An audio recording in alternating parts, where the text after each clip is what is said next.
그래서 리더는 단지 성과 창출에 대한 미션뿐 아니라 본인 조직의 인재밀도 관리와 문화 전파의 역할도 맡습니다. 즉 성과와 함께 사람을 같이 책임지게 됩니다. 아마 성과에 대한 책임감이 없는 리더는 없을 겁니다. 문제는 그 성과를 만들어야 하는 주체인 구성원의 관리에 대해서는 꽤 많은 리더가 HR에 그 책임을 넘기거나 의존하는 모양새를 보입니다. 심지어는 사람의 들고남, 또 보상이나 직책 등이 올라가고 내려가는 필수적인 인사 기능에 대해서조차 별 관심이 없는 리더들도 상당합니다. 아마 이 일을 가볍게 생각하는 것 같지는 않고 그건 리더의 일이 아니라고 생각을 하거나 또는 어려워서 회피하는 것이 아닐까라는 생각이 드는데요. 그러나 분명히 알고 계셔야 하는 건 우리가 하고 있는 이 사업을 성공적으로 만들 수 있는 유일한 주체는 결국 사람입니다. 시장에 선보인 서비스도 제품도 그리고 기술도 브랜드도 결국 주체는 사람으로 귀결됩니다. 그렇기 때문에 성과를 책임진다는 말은 곧 사람에 대한 책임을 전제로만 가능합니다. 물론 한 개인이 누군가를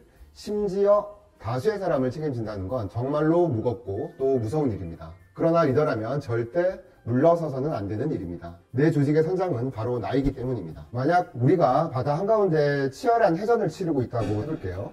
수척의 배가 작전에 따라 움직입니다. 배들은 각자의 포지션을 지키며 이 전쟁에서 승리하기 위해 일사불란하게 전략을 실행하고 있습니다.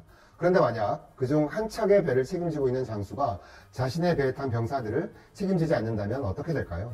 배 안에서 누군가가 다쳤을 때, 또는 적이 우리 배에 들어왔을 때, 또는 물이 샜을 때, 병사들이 조금만 더 힘을 내면 눈앞에 적을 물리칠 수 있을 것 같을 때, 그럴 때 도움을 주고 명령을 내리고 앞장서야 하는 수많은 실제 상황 속에서 저 멀리에 있는 누군가의 지시하다를 기다릴 수는 없습니다.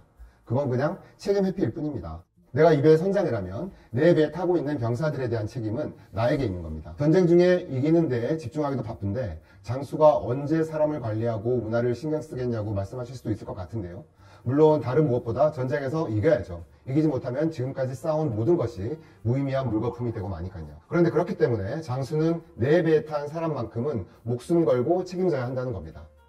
전쟁은 사람이 합니다. 사업 역시 사람이 합니다. 사람이 의지를 불태우고 창의를 꽃피우고 협업으로 시너지를 만들어내면서 사업을 하는 겁니다. 이제 이해가 되시나요? 내 배에 탄 사람에 대한 책임은 선장이 집니다. 이것이 리더 문화입니다.